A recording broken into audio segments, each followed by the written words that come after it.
A gente fala também de uma terceira fase, que seria o eu de tristeza. É quando este eu, este ego, ele precisa realmente lidar com a verdade, né? Que ele começa a ter esse processo de se perceber, de se entender nesse processo, de se implicar no processo da análise e naquilo que ele vai, né, ganhando, obtendo através da própria análise, da interpretação psicanalítica e por aí vai. Então, a histeria, ela é praticamente o nome que damos ao laço e aos nós que o neurótico tece em sua relação com os outros a partir de suas fantasias. Repito, a histeria é o nome que damos ao laço e aos nós. Que laço e nós são esses? Os laços e os nós que o neurótico ele tece na sua relação com os outros, mas ele tece a partir das suas próprias fantasias. O histérico, como qualquer sujeito neurótico, é aquele que, sem ter conhecimento, né, que ele é histérico, ele impõe na relação afetiva com o outro a lógica doentia das suas fantasias inconscientes. Ou seja, aquilo que eu acredito, aquilo que eu fantasio, é aquilo que eu quero que o outro também acredite e que faça sentido para o outro. Então, ele acaba impondo a sua própria relação afetiva, né, nessa relação com o outro. Fantasia, claramente, em que ele acaba desempenhando o papel, e aí vem uma das características interessantes a se pensar do histérico, que é esse papel de uma vítima infeliz. Né? Ele está constantemente insatisfeito. Ele está se sentindo o tempo todo queixoso, infeliz. Então a gente pode falar, sim, que um possível sintoma do histérico seja estar o tempo todo nessa condição de vítima, de infelicidade, de sofrido, né, de queixoso, insatisfeito. E a gente também pode dizer que, em outras palavras, é esse estado fantasístico que acaba marcando e dominando toda a vida do neurótico. O histérico, em outras palavras, pessoal, ele é fundamentalmente um ser de medo. O que a gente pretende dizer com isso? Ele, de alguma forma, ele vai buscar atenuar sua angústia, mas ele vai atenuar de que forma? Né? Através das suas fantasias. É através das fantasias que ele busca atenuar suas angústias. Esse doloroso estado de insatisfação que ele vive. E ele não tem outro recurso a não ser dar alívio a isso através das suas fantasias inconscientes.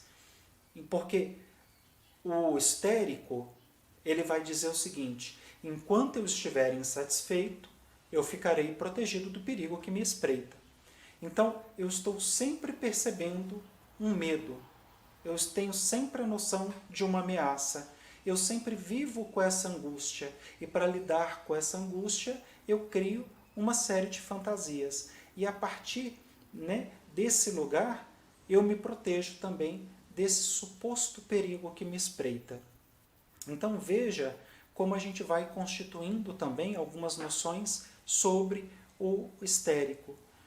Porém, o que eu acho que a gente talvez tenha que pensar é que esse medo tem muito a ver com uma recusa, com essa coisa, essa possibilidade, é praticamente uma recusa obstinada a gozar. Isso que ocupa o centro da vida psíquica do neurótico histérico. É importante a gente lembrar que a gente, já em Freud, a gente já não fala só de histérico, mas de neurose de histeria. Né? Então, para afastar esse gozo, né, para afastar o prazer, para afastar essa concessão aos meus desejos mais profundos e inconscientes, esse histérico ele inventa nas suas fantasias, né, inconscientemente, um cenário fantasístico. E para que serve esse cenário? Ele serve para provar para si mesmo e para o mundo que só existe um gozo, que é o gozo insatisfeito, não tem outro. Então, como manter o descontentamento se não for dessa forma? Mantendo a fantasia, retroalimentando a fantasia de um monstro, a quem nós chamamos de outros. Ora forte, supremo, ora fraco, doente, sempre desproporcional, sempre decepcionante em relação a nossas expectativas. Porque é isso que a gente constrói. A gente constrói um monstro, mas na impossibilidade de lidar com esse monstro e perceber que isso tem mais a ver com a nossa singularidade, com a nossa construção simbólica, com aquilo que nós pensamos sobre o mundo e sobre as nossas relações com o outro, eu projeto isso no outro. Então, por isso a gente vai falar de outros. Aqui eu ainda não estou entrando no contexto desse grande outro, ou desse outro lacaniano. Bom, a realidade cotidiana do neurótico, eu acho que a gente tem que pensar que ela acaba sendo moldada pelo molde da fantasia, é a forma que ele tem, né? Não tem outra. Fantasia o tempo todo, cria o tempo todo histórias, narrativas para poder dar conta de justificar a sua angústia.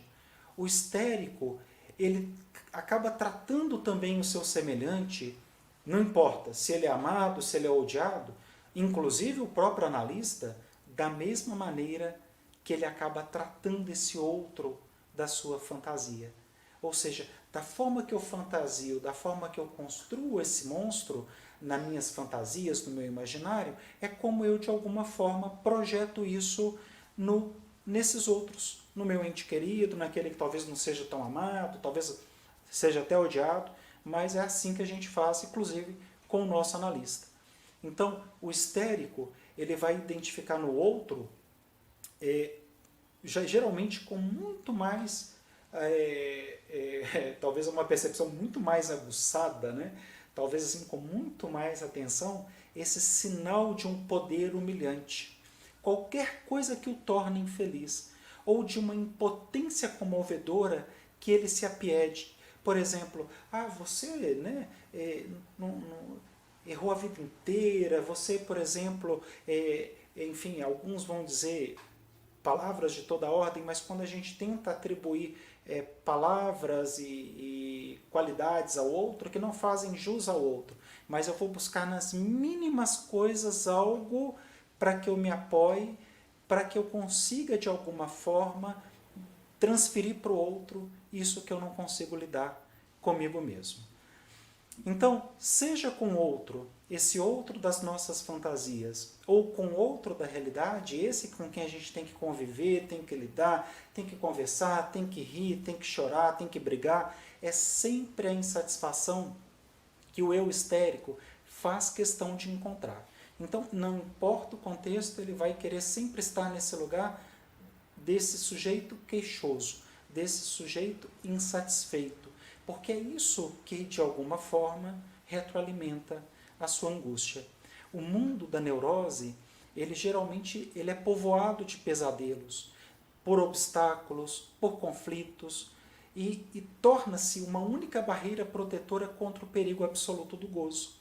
Porque é exatamente esse mundo que eu vou construindo nas minhas fantasias que acaba também me impedindo, por exemplo, de quando eu estou brigado com um ente querido, que eu faça as pazes. Então eu mantenho a fantasia, eu mantenho a minha narrativa, eu mantenho as minhas histórias, porque dessa forma eu não tenho que gozar de um momento de prazer, de um momento de bem-estar, de um momento de afeto, de carinho. De alguma forma eu conservo isso ao longo da minha história, conservando esse mundo de narrativas e pesadelos e conflitos, porque isso acaba também virando uma barreira ao gozo. O histérico, ele nunca percebe seus próprios objetos internos. Ele está sempre percebendo o outro. O outro está errado, o outro que faz tudo diferente, o outro que faz cagadas, o outro é que tomou as decisões erradas, o outro é que não pensa em ninguém, o outro é que é vazio. Sempre é o outro. Ele não consegue se implicar, ele não consegue se perceber nesse processo. Então, o que o histérico vai fazer? Ele vai perceber mais os objetos externos, nunca os internos. Mas ele vai sim transformar qualquer realidade que tenha numa fantasia. Tudo que for real, eu vou desconstruir e construir na minha fantasia para que eu possa manter esse lugar do queixoso, do insatisfeito. O histérico, ele é, nesse sentido, dotado de uma grande sensibilidade, de uma aguda sensibilidade perceptiva. Como eu falei, ele vai detectar no outro a menor falha, o menor sinal de fraqueza, o mais íntimo indício revelador de seu desejo. Ou seja, eu preciso encontrar algo no outro que justifique a minha insatisfação, porque eu não consigo por mim mesmo resolver as minhas angústias. O histérico, ele vai inventar e criar até aquilo que ele acha ou que ele acredita que percebe no outro, mesmo que seja a percepção daquilo que ele constrói a partir das suas fantasias. Ele vai instalar e vai projetar no corpo do outro quase que um novo corpo, porque ele dá ao outro uma forma que não lhe pertence. Tão libidinalmente intenso e fantasístico quanto é o seu próprio corpo histérico. Ou seja, aquilo que eu não consigo, a partir dos meus desejos, das minhas pulsões de amor, de ódio, de autodestruição, então vamos falar Eros, Thanatos, tudo isso, tudo aquilo que eu não consigo lidar, eu vou projetar, eu vou quase que instalar no outro. E é por isso que o próprio Nasio ele vai dizer mais uma vez que histerecizar é fazer nascer no corpo do outro uma fornalha ardente de libido. É quando eu coloco no outro tudo daquilo que é da ordem do meu desejo, mas que eu não consigo perceber como meu. Então o histérico, sem perceber, ele vai sexualizar o que não é sexual. Gente, ressalva, falar em sexo, sexualidade e sexual em psicanálise não é falar do ato sexual, né? Ele apropria-se através do filtro das suas fantasias, desse conteúdo sexual, dos seus desejos, daquilo que ele busca como satisfação, daquilo que ele entende que vai proporcionar a ele algum tipo de gratificação, de gozo. Então ele busca qualquer gesto, qualquer palavra, qualquer silêncio que ele perceba no outro ou que ele consiga dirigir a esse outro a sua insatisfação. O conteúdo sexual das fantasias histéricas, eu gostaria de reforçar isso, ele não é necessariamente vulgar ou pornográfico, muito pelo contrário, mas ele é uma evocação longínqua e transfigurada dos gestos sexuais. Tem muito a ver com esses objetos de amor que nós tivemos lá atrás, nos primórdios da nossa infância. Trata-se de fantasias sensuais e não sexuais. A sexualidade histérica não é de modo algum uma sexualidade genital. Então, o eu histérico, o que ele precisa ser? Ele tem que ser maleável. E ele tem que ser capaz de se estirar, sem descontinuidade, desde o ponto mais íntimo do seu ser até a borda mais extrema do mundo que separa os objetos internos e externos. Essa plasticidade singular do eu, ela instala o histérico numa realidade confusa. Por quê? Porque ele fica no meio do real e no meio da fantasia. Ele já não sabe mais o que é real, o que é fantasia. Porque essa plasticidade acaba sendo confundida. Onde ele acaba desenrolando o jogo das identificações múltiplas e também muito contraditórias. Né? Ao mesmo tempo que eu amo, eu odeio, ao mesmo tempo que eu quero, eu não quero mais, ao mesmo tempo que eu desejo, eu não desejo, eu tenho um rechaço, eu tenho uma recusa, eu tenho uma aversão. Então, é justamente o fato de se sentir rejeitado, né? A ideia da rejeição, a ideia do abandono, para esse lugar de excluído, que explica a tristeza que tão frequentemente assola os histéricos. Então, o histérico, ele sempre vai se ver nesse lugar de abandonado, ele vai sempre se ver nesse lugar como se ele tivesse sido rejeitado, como se ele não fosse amado, porque isso é que alimenta e retroalimenta esse lugar que justifica essa tristeza que eu sinto, esse sentimento que eu criei a partir das minhas fantasias. Eles vão criando essas situações conflituosas, eles vão, de alguma forma, encenando dramas, histórias, narrativas, vão provocando conflitos, e só depois que tudo isso acontece é que ele realmente vai e se entrega à dor, ele se entrega ao isolamento, porque o histérico, ele tem a tendência ao isolamento. Ele vive o isolamento social, ele busca, através do isolamento social, justificar as suas angústias.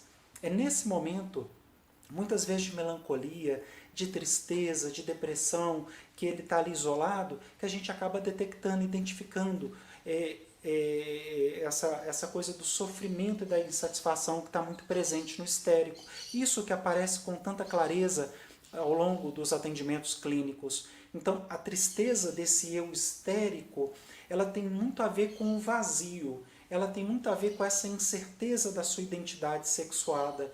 O que é essa identidade sexuada? Não tem a ver com uma dúvida sobre a sexualidade, mas sobre aquilo que de repente me traz algum tipo de prazer, de alegria, mas que eu continuo recusando. Eu continuo lutando contra, eu continuo levantando barreiras, eu continuo impedindo, porque eu tenho medo de que alguns traumas do passado, alguns traumas que eu construí nas minhas fantasias, eles retomem. E a partir desses traumas, eu acabo também construindo ideias de que, pelo menos a partir desse vazio, eu não tenho que voltar a correr o risco de ter que me entregar ao gozo, de ter que viver a alegria, a satisfação.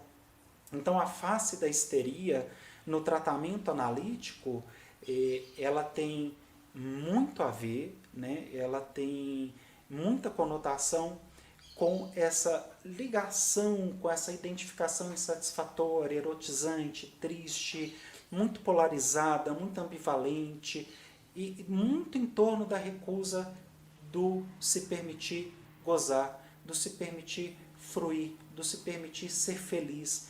Então, pensando na diferença, né, eu acho que a gente pode até construir alguns desdobramentos depois a partir desse nosso encontro, mas é possível pensar numa diferença sobre a histeria, a obsessão, a neurose obsessiva, como nós costumamos dizer, e a fobia. E como que nós podemos considerá-la? A neurose, ela é uma maneira de nos defendermos de um gozo inconsciente e perigoso. Então, vamos construir o primeiro significado do que seria a neurose. A neurose é uma maneira de nos defendermos de um gozo inconsciente e perigoso. O que seria então a neurose obsessiva? O sofrer neuroticamente, segundo o modo obsessivo, é sofrer conscientemente no pensamento. É quando eu vou deslocar o gozo inconsciente e angustiante para um sofrimento do pensar. Eu estou o tempo todo ali ruminando ideias, pensamentos, né? Eu não saio desse ciclo, né, de pensamentos, de ideias, de construções, de narrativas que eu criei nas minhas fantasias, e isso acaba também retroalimentando esse lugar do sofrimento neurótico. A neurose fóbica, que tem a ver com esse sofrimento fóbico, é sofrer conscientemente com o mundo, com esse mundo que nos cerca. Mas, para isso, ele acaba projetando para fora, para o mundo externo, esse gozo inconsciente e angustiante. Ele cristaliza num elemento do ambiente externo, num animal, num objeto, em alguma coisa, como o caso do pequeno Hans, né? Por exemplo, com o cavalo. Então, transformando no objeto ameaçador da sua fobia. E já no caso da neurose histérica ou da histeria, o sofrer segundo o modo histérico é sofrer conscientemente no corpo. O que isso quer dizer, gente, conscientemente no corpo? É, de alguma forma, converter esse gozo inconsciente e angustiante, isso que me é insuportável, num sofrimento corporal. Ou seja, na histeria de conversão. Então, eu acredito que a gente pode, em poucas palavras, dizer que o gozo, esse gozo angustiante, isso que me é insuportável, que eu não tolero, ele vai se converter num distúrbio do corpo na histeria. Ele desloca-se para uma confusão do pensamento na obsessão, né? E se expulsa, voltando imediatamente como um perigo externo nas fobias. Então, acho que essa seria uma boa forma da gente começar alguns desdobramentos sobre a histeria. O histérico, ele se agarra à sua insatisfação. Ele agarra-se ao ponto de fazer dela seu próprio desejo. O desejo de não sair desse lugar da queixa, da insatisfação. Ou como diz o Lacan, o histérico, ele deseja estar insatisfeito porque a insatisfação vai lhe garantir a inviolabilidade de seu ser. Ou seja, é quando ninguém vai ameaçar todas as fantasias que eu construí na minha cabeça. Tudo aquilo que eu acredito que realmente é verdade e com a qual eu me constituí como um ser adulto. quanto mais insatisfeito ele é, mais ele se protege da ameaça de uma possível realização desse desejo, do gozo, da libertação, e ele percebe como um risco de desintegração e loucura. Bom, pessoal, eu acho que a partir então desse nosso encontro de hoje, a gente vai encerrando, né, esse ciclo de encontro sobre a histeria na clínica psicanalítica. Eu acredito que todo o esforço de hoje foi muito útil para mostrar várias faces clínicas do sintoma histérico, né, nos ajudar a perceber como que nós vamos nos constituindo nesse estado angustiante ou nesse estado conversivo da própria histeria. E espero, de alguma forma, ter realmente contribuído com todos nesse ciclo de pequenos encontros, de pequenas reflexões em torno da histeria, mas algo inquestionável é o fato de nós, todos nós, aprendermos que a histeria ela é muito atual, ela é muito verdadeira, né? As histéricas, os histéricos ou as histéricas não acabaram, né? Não são exclusivas, não é uma exclusividade da Ana, não é uma exclusividade da Dora, pertence a quase todos nós. É possível que no atendimento clínico todos identifiquemos muitos casos histéricos ou que até mesmo nos identifiquemos como esses casos histéricos, né? Porque muitas vezes a gente também se percebe nesse lugar, desse que está nesse lugar do insatisfeito, do queixoso e por aí vai. Bom, pessoal, espero, como eu disse, ter contribuído de alguma forma, a gente possa continuar juntos aqui aprendendo um pouco mais sobre psicanálise. Um grande abraço, pessoal!